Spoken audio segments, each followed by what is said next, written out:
Hello guys, and welcome to this video where I'm going to be showing you how to create a yes kiss effect on Higgsfield AI. So this will show someone kissing you from behind.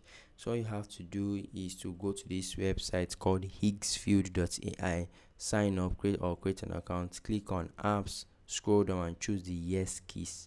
So once you've chosen the yes kiss, you'll be brought to a page like this. Upload your image, then if you want to just have an image of the person kissing you can do that, but if you want a video you can go on to select the video, and this costs about 19 credits. This is an example of the video, the original image, and then we can see the final image created. We can see the man here standing behind him and kissing him on the head. So this can be you if you want that. So that's it guys. Let me know what you guys think about this video in the comment section, and I'll see you guys in the next one. Do have a great day guys.